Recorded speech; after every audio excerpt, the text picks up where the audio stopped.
नमस्कार। हम spiritual anatomy का ये सेशन जारी रखते हैं। നമ്മൾ स्पिरिचुअल अनाटमी सेशन कंटिन्यू ചെയ്യാണ്। अब हम 8वें पॉइंट प्रपन्ना स्टेट के बारे में डिस्कस कर रहे हैं। 8वें पॉइंट എട്ടാമത്തെ പോയിന്റിനെ പറ്റിയാണ് നമ്മൾ ഡിസ്കസ് ചെയ്യുന്നത്, प्रपन्ना स्टेट। और ये 8वां पॉइंट का स्वभाव है सेटलनेस, एकदम पूरा शांति विश्रांति। എട്ടാമത്തെ പോയിൻ്റ് സ്വഭാവമാണ് സെറ്റിൽഡ് ആയിട്ടിരിക്കുക, ശാന്തമായിട്ടിരിക്കുക। जैसे और इसका जो एलिमेंट्स है वो थर्ड पॉइंट जैसा ही है। മൂന്നാമത്തെ പോയിൻ്റ് മാതിരി തന്നെയാണ് എട്ടാമത്തെ പോയിൻ്റ് സ്വഭാവം। उसका प्रधान मेन एलिमेंट है फायर एलिमेंट। फायर एलिमेंट अग्नि एलिमेंट ആണ് प्रधान एलिमेंट। तो आज हम फायर एलिमेंट और जो आत्मा पॉइंट का है ईथर एलिमेंट के बारे में क्या संबंध है, इसके बारे में चर्चा करेंगे।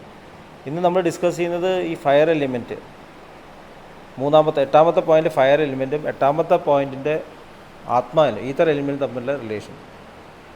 जो 8वां पॉइंट का ईथर एलिमेंट है वो उधर 9 o'clock पोजिशन में है। एटामത്തെ पॉइंटिल ईथर एलिमेंट 9 o'clock पोजिशन है। उधर जो ईथर एलिमेंट का स्वभाव क्या है, आत्मा पॉइंट का स्वभाव क्या है, हमने डिस्कस किया था। कामनेस है, शांति है। आत्माविൻ്റെ स्वभाव शांति है। जब हम फर्स्ट पॉइंट से सेकंड पॉइंट की तरफ आते हैं, यात्रा होता है, तब एकदम इतना शांति आ जाता है कि मुझे आगे जाने की चिंता भी नहीं होती है। നമ്മൾ മതി ഇനി മുന്നോട്ട് പോകണ്ട എന്ന് തോന്നും। ये आत्मा पॉइंट में आया था। पर इधर से आगे जाने के लिए हमें अंदर जो भक्ति डिवोशन होना चाहिए, भक्ति मास्टर के जैसे बनना है। वो डिवोशन ही हमें आगे ले जाती है, नहीं तो उधर स्टॉप हो जाता है। അവിടെ നിന്ന് പോകാനുള്ള സാധ്യതയുള്ള ഒരു പോയിൻ്റാണ് ആത്മ പോയിൻ്റ്। अब इवड़े अब प्रपन्ना स्टेट में भी ऐसा एक प्रॉब्लम आ सकता है। बहुत ही इन्जॉयबल स्टेट है, क्योंकि मास्टर है, मैं हूँ। मास्टर का इंस्ट्रक्शन मानना चाहिए, मुझे कुछ ऐसा रेस्पॉन्सिबिलिटी नहीं है। നമുക്കൊരു ഉത്തരവാദിത്തമില്ല, മാസ്റ്ററുടെ റെസ്പോൺസിബിലിറ്റി मास्टर പറയുന്നത് കേട്ടാൽ മതി। और इतना शरणागति में इतना आनंद होता है कि मास्टर के आगे की यात्रा में हमको इंटरेस्ट भी नहीं हो सकता है कि अभी हो गया, क्योंकि मैं शरणागत हूँ। मास्टर जो कहते हैं मैं उसका इंस्ट्रूमेंट बन के काम करता हूँ। तो അങ്ങനെ ഒരു फील है, कामनेस। और इधर से आगे जाने के लिए हमें फिर डिवोशन की ज़रूरत है। शरणागति में भी हमको डिवोशन चाहिए, क्योंकि इधर नहीं रुकना चाहिए, मुझे उनके जैसा बनना चाहिए। മനസ്സിലായില്ലേ? ശരണാഗതി ഭാവത്തിലിരിക്കുമ്പോഴും എനിക്ക് മാസ്റ്റർ പോലെ ആയിത്തീരണം എന്നുള്ളൊരു ഭക്തി, वो भक्ति अंदर आना चाहिए, नहीं तो आगे की यात्रा में ब्लॉक हो सकता है। और उधर भी ईगो आ सकता है। हमने बोला था एक बार, वो पिछली बार जय और विजय के बारे में बोला था। जो भगवान के द्वारपाल थे, ईगो आ गया कि मैं ज़्यादा अच्छा सेवक हूँ। അങ്ങനെ ഒരു പ്രോബ്ലം ഉണ്ട് ശരണാഗതി ഭാവത്തിൽ। സേവകന്മാർക്ക് ഞാനാണ് കൂടുതൽ നല്ല സേവകൻ। भरताचार्य जी, चार्य जी महाराज के प्रिसेप्ट थे। वे बोलते थे कि आध्यात्मिक यात्रा में गिरने का एक साथ चांस ये है कि मैं मास्टर का सेवक हूँ। अब मैं का भाव उधर है, तो दूसरा कोई आ गया तो सोचेंगे कि मैं ही ज़्यादा बड़ा सेवक हूँ, ഞാനാണ് കൂടുതൽ നല്ല സേവകൻ। और इधर थोड़ा ईगो आ सकता है। तब हमारा रिस्पॉन्सिबिलिटी क्या है, हमें ये एन्जॉयमेंट होना चाहिए कि मैं मास्टर का इंस्ट्रूमेंट हूँ, मैं इतना आनंद में हूँ। जैसे एक बच्चा माँ की गोद में യാത്ര करता है, അമ്മയുടെ മടിത്തട്ടിൽ ഒരു കുട്ടി യാത്ര ചെയ്യുന്ന പോലെയുള്ള ആനന്ദമാണ് ശരണാഗതി। क्योंकि अपने आप कोई रिस्पॉन्सिबिलिटी नहीं है। मास्टर जहाँ जाते हैं मैं भी वहाँ जाता हूँ। जैसे माता जी यहीं जाती है, बच्चा भी उसके साथ है। और सभी समय माता जी की प्रोटेक्शन है। अम्मा प्रोटेक्ट ही कुटी, कोई ऐसे शेर आ गया तो भी बच्चे को डर नहीं है, क्योंकि माँ है मेरे पास, അല്ലേ? അമ്മയുടെ പ്രസൻസിൽ കുട്ടി ഭയങ്കര ധൈര്യമാണ്। പക്ഷേ മാസ്റ്റർക്ക് എന്താ വേണ്ടത്? अभी हमको सोचना चाहिए कि मास्टर क्या चाहते हैं। मास्टर चाहते हैं कि ये भी रिस्पॉन्सिबल होके काम करना चाहिए। ऐसा नहीं कि मेरे इंस्ट्रक्शन के लिए ऐसे वेट करें। अच्छा है वेट करना, पर ज़्यादा रिस्पॉन्सिबिलिटी देने के लिए हमको उनके जैसा रिस्पॉन्सिबिलिटी लेना चाहिए। पता चला ना, जब बच्चा है, पिताजी जो कहते हैं मानते हैं, इतना ही काफ़ी नहीं है। पिताजी को क्या है कि ये बड़ा हो के अपना रिस्पॉन्सिबिलिटी ले कि मेरा काम वो करे। അച്ഛൻ്റെ ഉദ്ദേശം എന്താണ്? മകൻ വലുതായിട്ട് എന്നെ പോലെ ആവണം, ഉത്തരവാദിത്തം എടുക്കണം। चार्य महाराज का एक स्पीच था, उसका उनके लास्ट स्पीचेस में उन्होंने बोला था कि सभी जो फंक्शनरीज हैं उनको डिफरेंट ऐसे राज्यों में भेज दिए और बोल दिए कि अब तुम अपना रिस्पॉन्सिबिलिटी ले लो, तुम अब शहर के बच्चे हो और वो शहर का स्वभाव तुम दिखाओ। ऐसा नहीं कि मैं एक बच्चा हूँ ऐसा कह के नहीं बैठना चाहिए। അപ്പോൾ നമ്മളൊരു കുട്ടിയാണെന്നുള്ള ഇന്നസെൻസ് നല്ലതാണ്, പക്ഷേ കുട്ടിത്തം മാറണം। हमारा जो चाइल्ड स्वभाव, जो चाइल्ड बनो और ब्राइडल वर्ल्ड में प्रवेश करना बहुत आसान है, पर बड़ा होने मैच्योरिटी आना चाहिए। हमें अब ब्राइडल वर्ल्ड में प्रवेश दिया है, अभी दिव्य लोक से संदेश देते हैं, 8 पॉइंट के बाद हम दिव्य लोक में प्रवेश करने वाले हैं, हमारा स्पिरिचुअल एंटिटी आने वाला है। और स्पिरिचुअल एंटिटी ज़्यादा से ज़्यादा डेवलप होके मास्टर जैसे बनने के लिए हमें अपने रिस्पॉन्सिबिलिटीज़ यह हम निभाना चाहिए। जो मास्टर देते हैं हमें इंडिपेंडेंटली, मास्टर मेरे हृदय में है, मास्टर का इंस्ट्रक्शन मुझे मिलता है, मुझे काम करना चाहिए, कर्म करना चाहिए। मास्टर को देखो और अपने आप रिस्पॉन्सिबिलिटी, और उसमें क्या होता है कि गलतियाँ हो सकती है, അങ്ങനെ ചെയ്യുമ്പോൾ മിസ്റ്റേക്സ് വരാൻ സാധ്യതയുണ്ട്। ऐसा नहीं कि मिस्टेक हो तो दौड़ के मास्टर के पास जाओ और मास्टर संभाल लेंगे, ऐसा नहीं सोचना चाहिए। अपने आप वो रिस्पॉन्सिबिलिटी लेके जो मिस्टेक से मास्टर से बोले मैंने ऐसा किया, मिस्टेक हो गया, तो मास्टर बोले ठीक है और ट्राई करो, मैं आपके पास ही हूँ। वह हमारे उन्नति में हमारी सहायता करेंगे। അപ്പോൾ നമ്മൾ തെറ്റ് ചെയ്യാൻ പേടിച്ചുകൊണ്ട് ചെയ്യാതിരുന്നു കഴിഞ്ഞാൽ ഞാൻ ഇങ്ങനത്തെ ഇരുന്നോളാം। जैसे कुत्ते का उदाहरण देते हैं, कुत्ता जो अपने मास्टर के पास बैठा है, मास्टर जो भी बोलते हैं कुत्ता करता है, अपने आप डिसीजन नहीं है, अल्ले शरणागतത്തിൻ്റെ भाव कुत्ते का सब मास्टर का वॉइस बोलते हैं। बहुत अच्छा पोजीशन है, पर इतना नहीं चाहिए, मुझे इंटेलिजेंट आदमी चाहिए। अब इन्हीं अंगड़ रिस्पॉन्सिबिलिटी നമുക്ക് मास्टर के जैसे बने। इसीलिए ये फायर पॉइंट, 8वां चक्र का जो फायर एलिमेंट है वो डिवोशन का, इसका मीनिंग है डिवोशन। फायर जो है प्रेम और डिवोशन है, हमारा वो डिवोशन मास्टर के जैसे बनने ऐसा होना चाहिए। दादी एक उदाहरण देते थे कि एक संपन्न आदमी के साथ हम 3-4 दिन ठहरे, एक पैसे वाले आदमी के साथ 3-4 दिन ठहरे, बहुत अच्छा लगता है। वो मेरा बहुत बड़ा फ्रेंड है, बार बार जा सकता है, उसके साथ रह सकता हूँ, അല്ല ഒരു പൈസക്കാരനായ ഒരാളുടെ കൂടെ പോവുക, താമസിക്കുക, അവർ എൻജോയ്മെൻ്റ് ഒക്കെ എടുക്കുക, बट मुझे रिस्पॉन्सिबिलिटी नहीं है क्योंकि वो सब कुछ देते हैं, मैं एंजॉय कर रहा हूँ। अगला स्टेप है कि मैं उनके जैसा बनना चाहिए, എനിക്ക് അതേപോലെ ആവണം, वो जो किया वैसे भी मुझे भी बनना चाहिए। അതാണ് നമ്മുടെ ഉള്ളിൽ वही अंदर डेवलपमेंट होता है। ഇത് തന്നെയാണ് शरणागत भाव में क्या मास्टर के जो देते हैं हमारे अंदर से फ्लो होता है। मास्टर का जो नाम मिलता है, हम सोचेंगे कि मेरा नाम है, മാസ്റ്റർക്ക് കിട്ടുന്ന പേര്, മാസ്റ്റർ നമ്മളിലൂടെ മാസ്റ്റർ വർക്ക് ചെയ്യുന്നെങ്കിൽ നമുക്ക് തെറ്റിദ്ധാരണ ഉണ്ടാവും, എന്നെയാണ് പൂജിക്കുന്നത്। ऐसे सोचेंगे कि मेरा रेस्पेक्ट कर रहे हैं, सच में मास्टर का रेस्पेक्ट कर रहे हैं। അപ്പോൾ കൂടുതൽ മാസ്റ്റർ പോലെ ആവണം എന്നുണ്ടെങ്കിൽ നമ്മളുടെ ഉള്ളിൽ ഭക്തി വേണം। और इसमें क्या है, हमारे ये जीवन में जागृत अवस्था में हमें कर्म निभाना चाहिए। भगवान श्री कृष्ण भगवद गीता में बोलते हैं, ये जो 7 प्रधान श्लोक है उसमें एक है, श्रेयान स्वधर्मो विगुणा परधर्मा स्वनिष्ठिता स्वधर्मे निधनम श्रेय परधर्मो भयावह। जो अपना नेचुरल धर्म है वो दूसरों के धर्म से अच्छा है, अपने ही धर्म में मरना अच्छा है, दूसरों का धर्म निभाने से अच्छा है अपने ही धर्म में मरो। നമ്മൾ വേറൊരാളുടെ ധർമ്മത്തിനെ വലുതാന്ന് കരുതിയിട്ട് അതുപോലെ ആവാൻ ശ്രമിക്കല്ല ചെയ്തു, നമ്മൾ നമ്മുടെ ധർമ്മം ചെയ്യണം। अगर हम शरणागत भाव में है, मुझे एक जॉब मिला, मुझे ऐसा करना चाहिए कि मास्टर उधर मेरा मुझसे एक्सप्रेशन होना चाहिए, मैं ज़्यादा से ज़्यादा उसमें मास्टरी दिखाना चाहिए। बाबूजी महाराज क्लर्क थे, चार्य जी महाराज एक कंपनी एग्जीक्यूटिव थे, दादाजी बिजनेसमैन है, फिर मूന്ന് लेवल। लालाजी महाराज भी एक क्लर्क के जॉब थे। पर जो मास्टर्स हैं वो अपने कर्म में ऐसा नहीं सोचा कि दादी बाबूजी महाराज के जैसा नहीं जी रहे, दूसरा काम कर रहे हैं पर मास्टर ही निभा रहे हैं। जो मास्टर का जो परफेक्शन है अपने कैरेक्टर में दिखा रहे हैं, जो जो काम करते हैं उनको हम दादाजी को देखते हैं कि बाबूजी महाराज का स्मरण हमारे अंदर आता है ले। दादी को देखते हैं तो भगवान कृष्ण का याद आता है। कृष्ण ऐसा नहीं था, बिजनेसमैन नहीं था।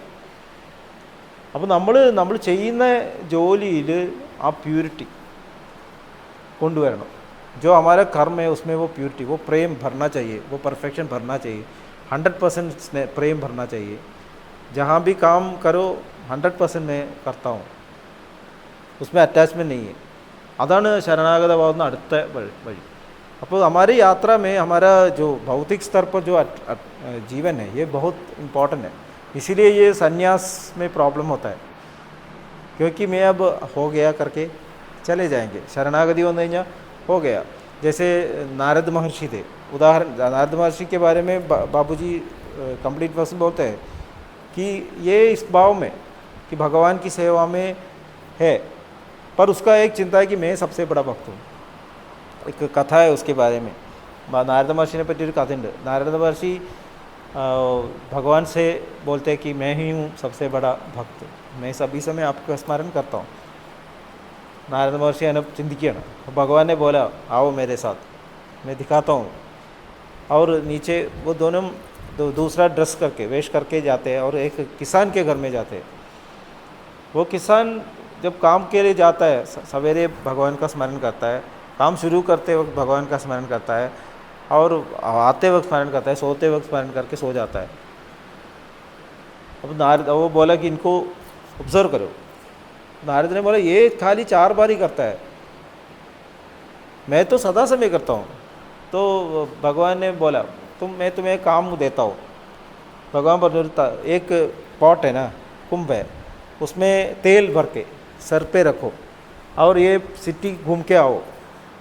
ഒരു കുടത്തിൽ എണ്ണ നിറച്ചിട്ട് ഈ पटना तड़ना, पर एक शर्त है कि एक उसमें एक भी तेल का बूंद बाहर नहीं जाना चाहिए। ഈ കുടത്തുനിന്ന് ഒരു തുള്ളി എണ്ണ പുറത്തു പോകാൻ പാടില്ല। तो नारद महर्षि ये पॉट सर पे रख के चलता है और सभी टाइम पे चलता है, इसमें से एक भी ड्रॉप नहीं जाना चाहिए। और थोड़े दिन टाइम बाद वापस आ गए, കറങ്ങിയിട്ട് ഒരു തുള്ളി വെള്ളം കൂടി എണ്ണ പോലും കളഞ്ഞില്ല, തിരിച്ചു വന്നു।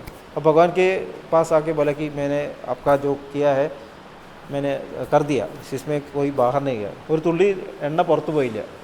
तब भगवान ने पूछा इस टाइम पर तुमने मेरा स्मरण क्या किया, कभी किया क्या? ഈ കറങ്ങുന്ന സമയത്ത് എന്നെ സ്മരിച്ചു എന്ന് ചോദിച്ചു। അപ്പോൾ നാരദനെ पूछा कि मैं कैसे स्मरण कर सकता हूँ, मेरे श्रद्धा इसमें थी, मेरा अटेंशन इसमें था, എൻ്റെ ശ്രദ്ധ എവിടെ, ഞാനെങ്ങനെ അങ്ങനെ സ്മരിക്കുക? तो भगवान ने बोले वो किसान काम करते वक्त भी मेरा स्मरण करता था, तुम सोचो कौन सच्चा शरणागत है। तभी नारद को पता चला। अब നമ്മൾ कर्मम ചെയ്യുമ്പോൾ जब हम काम में रहते हैं कभी कभी ऐसा होता है कि अपनापन मैंने किया ऐसा फीलिंग आ सकता है। दूसरी एक कथा है, गरुड़ की कथा है। गरुड़ भगवान श्री राम और लक्ष्मण इंद्रजीत के बाण से बेहोश हो गए। इंद्रजीतिൻ്റെ अस्त्रം കൊണ്ട് ബോധം കെട്ടു വീണു, സർപ്പാസ്त्र बोलते हैं। और गरुड़ को बुलाया, विष्णु ने गरुड़ को बुलाया कि बोलो, क्योंकि गरुड़ सर्प को निकाल सकता है, और सर्प को निकाला, गरुड़न सर्पത്തിനെ മാറ്റി। तब गरुड़ के अंदर एक ईगो पैदा हो गया कि भगवान को मेरी ज़रूरत पड़ी, इनकी भगवान എൻ്റെ ആവശ്യം വന്നു, और ये ईगो नहीं जाता है, ये ईगो പോകുന്നില്ല। तब उन्होंने शिव के पास थे, शिव भगवान के पास गए और बोला कि मेरे अंदर एक अहंकार आ गया कि मैं भगवान के थोड़ा ऊपर हूँ, मैं क्या करूँ? शिवनोട് പറഞ്ഞു എനിക്ക് ईगो പോകുന്നില്ല। तो भगवान ने बोला कि मैं ये नहीं कर सकता हूँ, तुम काकभुशुंडी के पास जाओ। काकभुशुंडी ऋषि के അടുത്ത് പോകാൻ പറഞ്ഞു।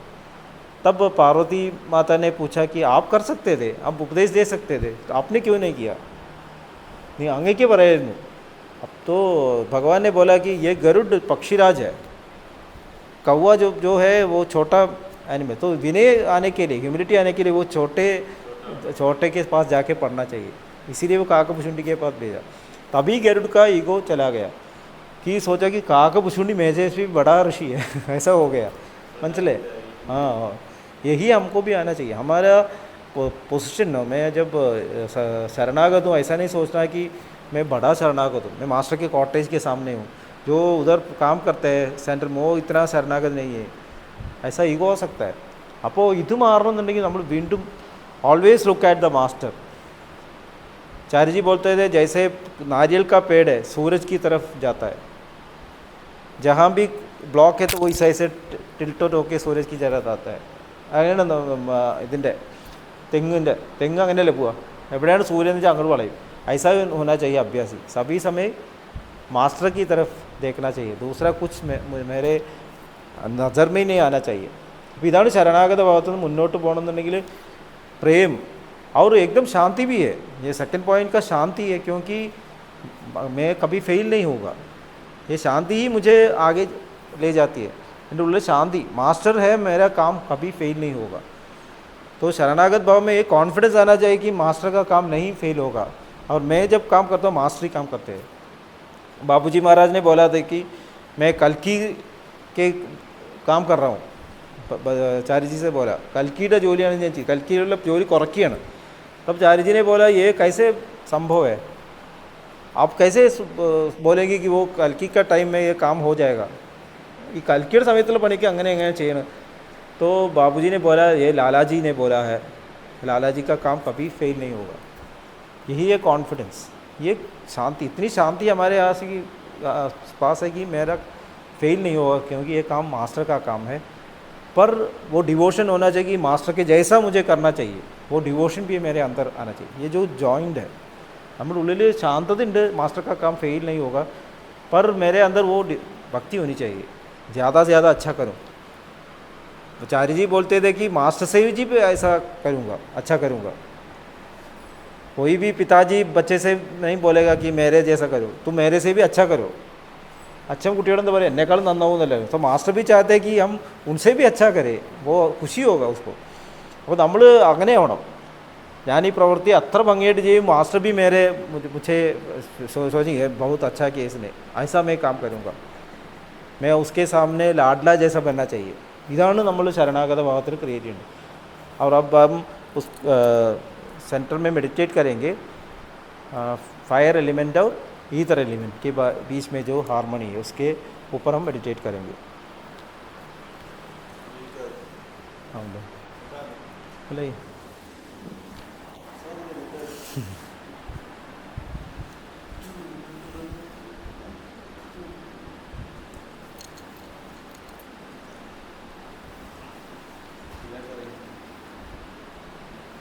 आँख बंद करके റിലാക്സ് होके बैठिए, കണ്ണുകൾ അടച്ച് शांतമായിരിക്കും। हम फर्स्ट पॉइंट में ध्यान का शुरू करेंगे। First point left side of chest, छाती के लेफ्ट साइड में लोअर पार्ट में है। दिव्य प्रकाश मन को आकर्षित करते हुए उस दिव्य प्रकाश में ध्यान शुरू कीजिए। ഹൃദയത്തിലുള്ള ദിവ്യപ്രകാശം മനസ്സിനെ ആകർഷിക്കുന്നു, ആ ദിവ്യപ്രകാശത്തിൽ ധ്യാനം ആരംഭിക്കും। മനസ്സിൽ ചിന്തകൾ വരുന്നുണ്ടെങ്കിൽ മൃദുവായി അവയെ അവഗണിക്കുക, ദിവ്യപ്രകാശത്തിൽ ധ്യാനം തുടരുക। मन में अगर चिंताएं आती है तो धीमे से उनको इग्नोर कीजिए, दिव्य प्रकाश में ध्यान चालू रखिए। Please start meditation.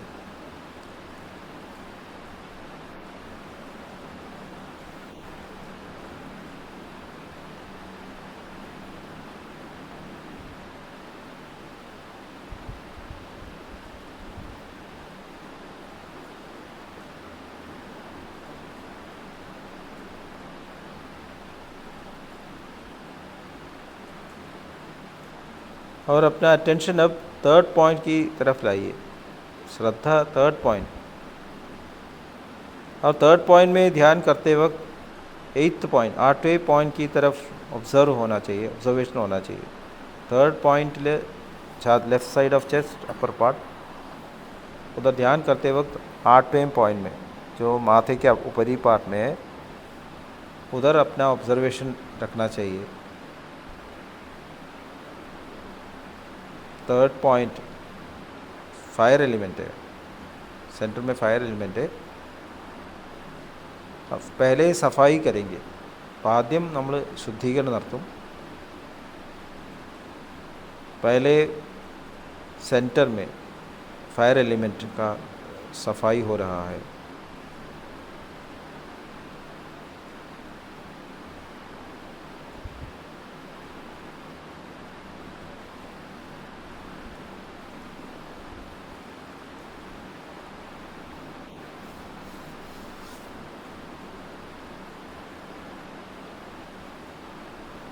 इनी फोर्थ पॉइंट वरू. अब फोर्थ पॉइंट की तरफ आइए. Fourth point right side of chest upper part में है, दाहिने भाग में अपर पार्ट में है. वो जल चक्र है, उधर 9 o'clock पोजिशन में है फायर एलिमेंट. അവിടെ 9 o'clock പൊസിഷനിലാണ് ഫയർ എലിമെൻറ്റ്. അവിടെ ധ്യാനം ആരംഭിക്കും.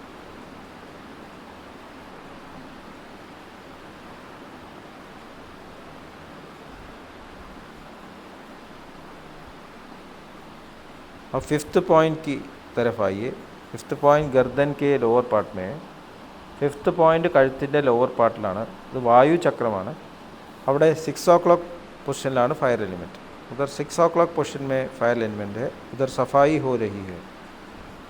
അവിടെ ശുദ്ധീകരണം നടക്കുന്നതായി അനുഭവിക്കും.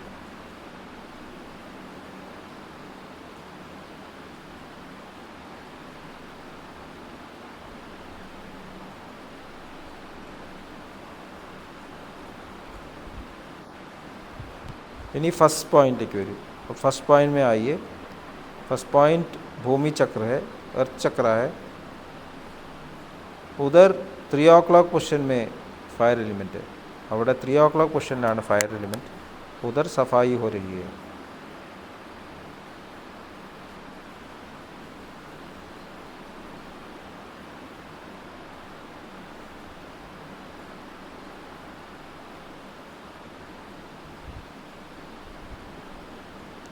अब सेकंड पॉइंट की तरफ आइए.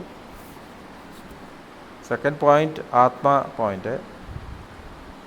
उधर 12 o'clock पोजिशन में. Second point right side of chest lower part. അവിടെ 12 o'clock പൊസിഷനിലാണ് फायर एलिमेंट. उधर सफाई हो रही है.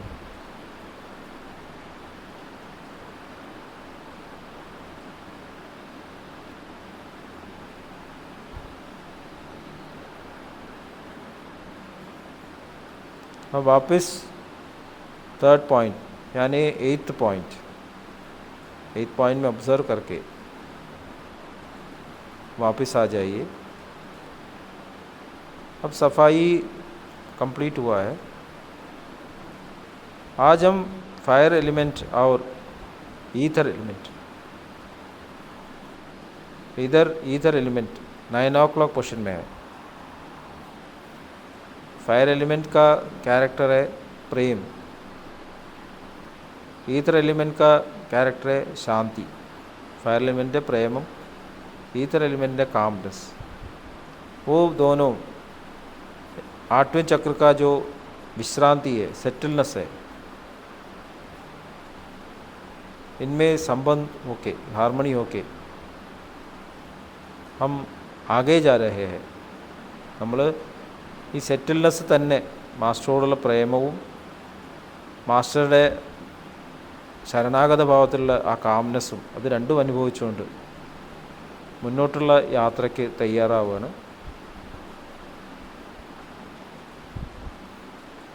Please start meditation.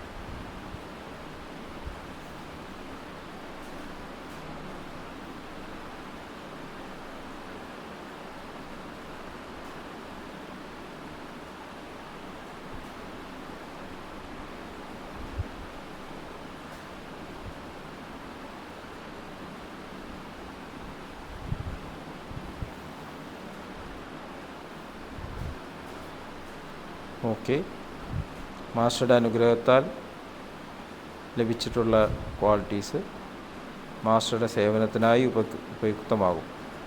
मास्टर की कृपा से जो हमारे क्वालिटीज़ हाजिर हुआ है मास्टर की ही सेवा में उपयुक्त होगा।